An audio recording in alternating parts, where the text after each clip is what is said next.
Olá, muito boa tarde a você. Começa agora o Assembleia em Foco, primeira edição. Trabalho de manutenção deve suspender fornecimentos de água e energia elétrica em cidades maranhenses. As despesas de início de ano para os brasileiros e brasileiras. Defesa Civil realiza levantamento de áreas de riscos em São Luís. Você vai ver ainda a Casa Josué Montelo como opção de passeio durante as férias. A gente começa agora o F1.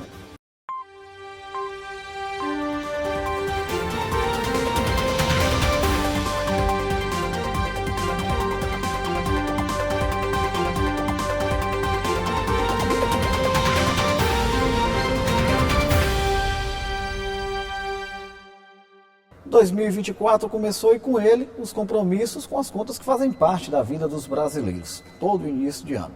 IPVA, IPTU, matrículas e materiais escolares são apenas algumas dessas despesas que precisam entrar no orçamento dos pais e mães de família. Nessa hora toda a economia acaba sendo aí bem importante, viu? Depois dos inúmeros gastos das festas do final do ano, o ciclo reinicia para muitos brasileiros com os tradicionais desafios financeiros. É o período de pagar contas e para quem tem filho na escola, o desafio é ainda maior. Para mim é as contas. No caso, o material escolar está tudo caro, matrícula. Todo mês tem boleto, mas no início do ano eles se multiplicam. Qual é a conta que é mais complicada que não pode ficar para trás? Qual que é a prioridade? São as contas bancárias, né? Aluguel, né? Sistema elétrico de casa, energia. A gente precisa estar sempre em dias. Na hora de fazer a escolha, na hora de fazer o pagamento, o senhor já organizou tudo, planejou? A gente sempre faz isso antes de terminar o ano, né? Para que o ano novo comece com tudo organizado. A partir de janeiro tem IPVA, IPTU, faturas do cartão de crédito, matrícula, livros, renovação de seguro de automóvel, enfim.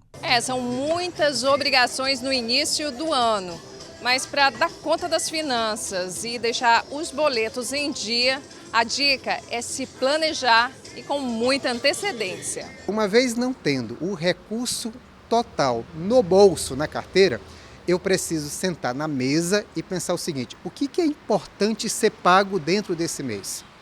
O que é que eu consigo negociar com o meu credor para ser pago no mês seguinte?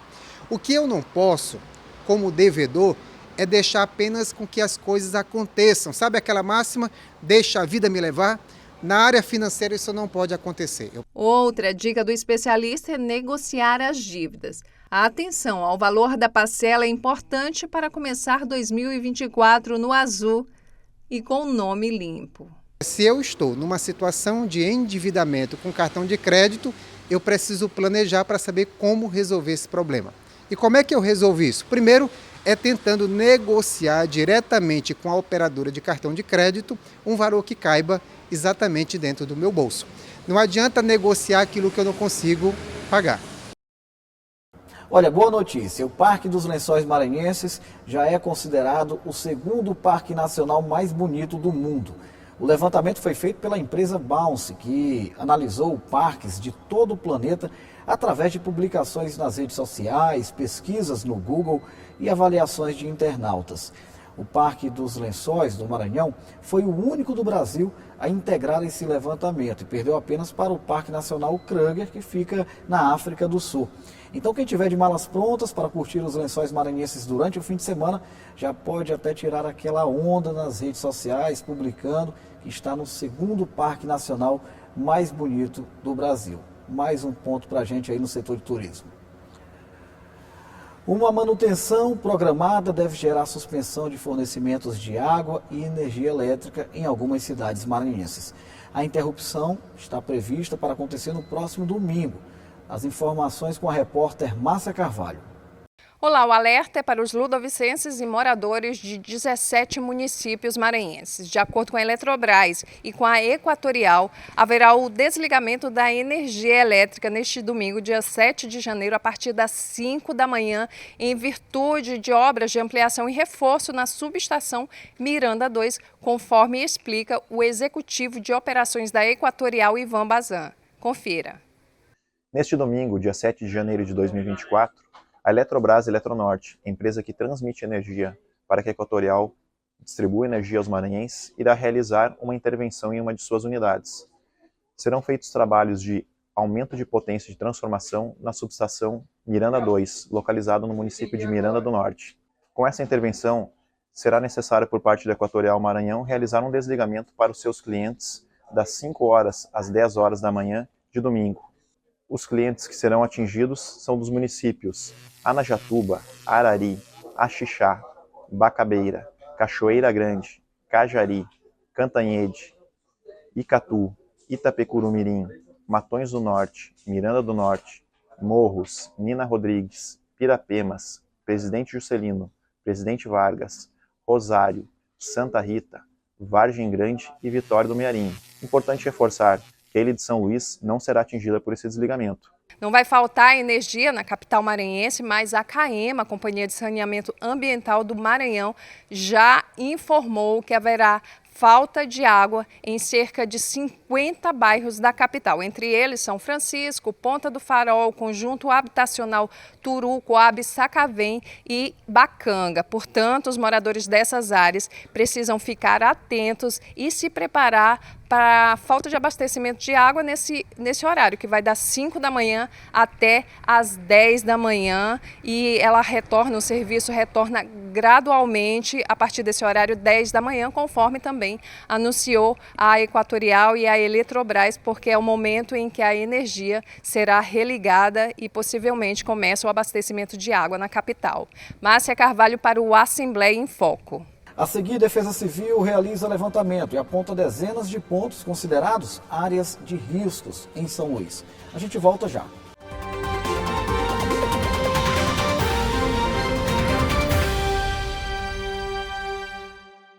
Entre os transtornos ocasionados pelo período chuvoso está o alerta para algumas áreas de riscos e a Defesa Civil realizou um levantamento na capital maranhense apontando aí diversos pontos problemáticos que precisam ser monitorados.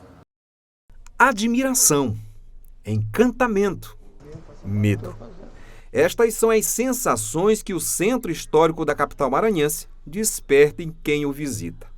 Os casarões, donos de imponências arquitetônicas, também são símbolos do perigo.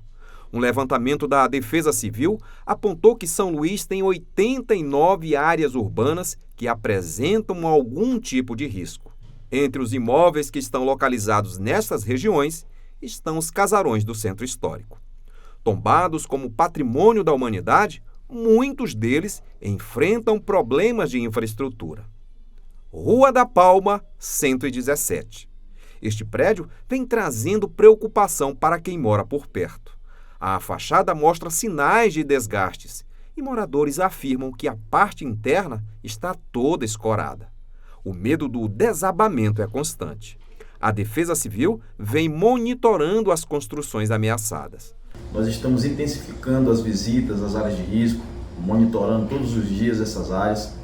Algumas delas também já passaram por limpezas de galerias, limpezas de córregos para evitar alagamento dessas primeiras chuvas, que é quando muitas dessas áreas, desses locais, tem árvores, restos de construção, às vezes até alguns móveis que as pessoas vão descartando e jogando nos bueiros e nos rios. Então está sendo feitas essas limpezas. Algumas áreas também sofrendo intervenção por parte da nossa Secretaria de Obras, no intuito de amenizar, minimizar esses riscos em muitas áreas e em outras também solucionar de forma efetiva. Esta é a escadaria da Rua Humberto de Campos, aqui no Centro Histórico, um local bastante frequentado, principalmente à noite. Só que no começo da escadaria temos aqui um casarão e ele está ameaçado de desabamento. E isso causa constante medo a quem passa por aqui. Estes turistas vieram de Manaus e, apesar de acharem São Luís muito bonita, demonstram preocupação com os casarões seculares. Isso aqui são meio perigosos, né?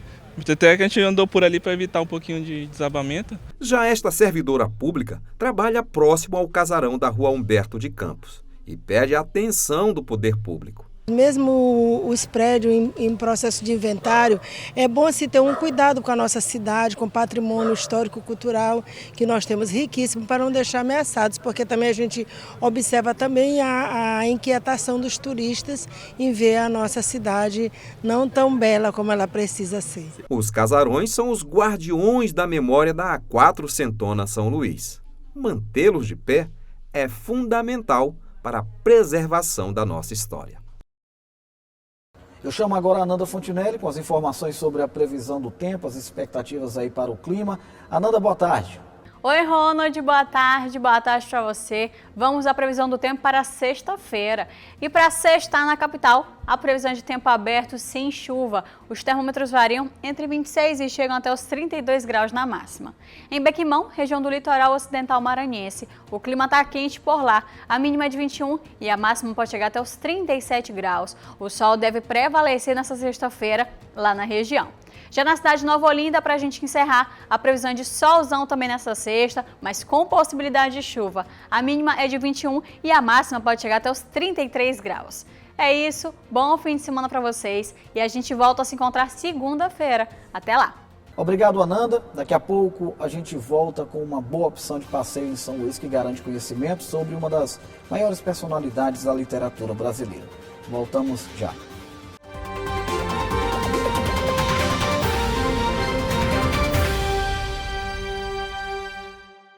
Estamos de volta, período de férias, é uma oportunidade tanto para os maranhenses, também para os visitantes que buscam na Grande São Luís uma opção de passeio.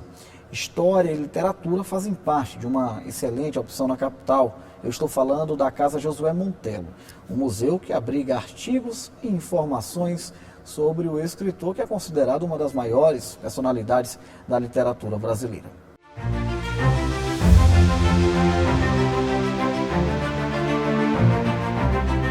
Logo na entrada, o visitante é recebido com a mensagem deixada pelo escritor.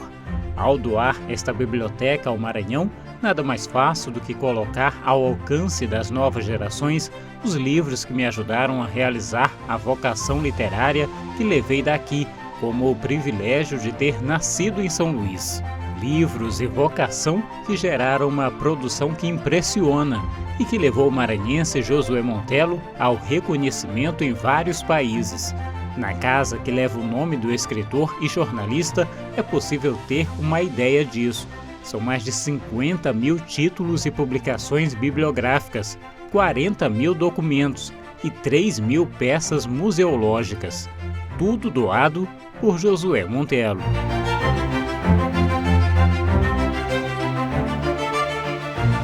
São verdadeiras relíquias guardadas nesta casa que fica no centro de São Luís.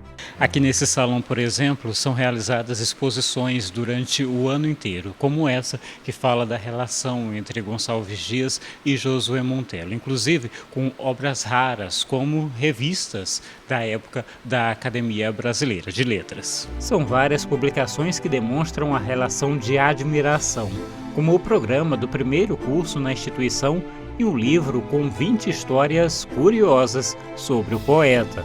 O passeio pela vida pessoal e profissional de Josué Montello inclui ainda documentos importantes. O manuscrito do primeiro livro lançado em 1941, correspondências com outros autores reconhecidos, ofícios e declarações de quando ocupou cargos de representação internacional e como presidente da Academia Brasileira de Letras. Bem, a Casa de Cultura Josué Montello, com 40 anos de fundação, ela vem desenvolvendo atividades, oferecendo como uma instituição de cultura 3 tipos de espaços na casa, que é o espaço bibliográfico, que são os livros que pertenceram ao próprio Josué Montello e também de outros escritores, outras pessoas que nos doaram, para pesquisa e também para a leitura das pessoas que nos procuram. Nós também temos o acervo arquivístico, que são buscados pelos pesquisadores, voltados para a vida do próprio Josué Montello, e principalmente o nosso museu, que é um atrativo para todas as faixas etárias, e as pessoas encontram nesse museu justamente tudo aquilo que pertenceu ao escritor, desde a parte de vestuários, fardões, as condecorações, os objetos pessoais dele. Então é uma instituição que oferece 3 tipos de acervo para os pesquisadores, os leitores e os nossos visitantes. Conhecendo um pouco mais, é possível visitar ainda este espaço que reproduz a sala do apartamento de Josué Montello, com todos os itens e posições originais. Fotografias, o último fardão, a máquina de escrever, a paixão pelas caricaturas e charges. Estilo de vida que buscou a valorização do conhecimento e que ainda hoje desperta interesse e serve de fonte para pesquisadores de diversas áreas. Sim, essa foi a maior preocupação. Quando ele foi homenageado com a criação dessa instituição, que é uma instituição da cultura pública, e que ele teve a preocupação de doar por livre e espontânea vontade esse acervo, a grande preocupação dele era oferecer ao público maranhense tudo aquilo que ele não obteve quando na adolescência, ou seja, uma biblioteca com livros, com acervo de qualidade, um atrativo cultural que aumentasse o conhecimento das pessoas, dos jovens principalmente. A Casa Josué Montello fica na Rua das Hortas, no centro da cidade, e abre as portas para visitação pública de segunda a sexta-feira, das 8 da manhã às 6 da tarde. Um passeio literário imperdível para maranhenses, estudiosos e turistas também.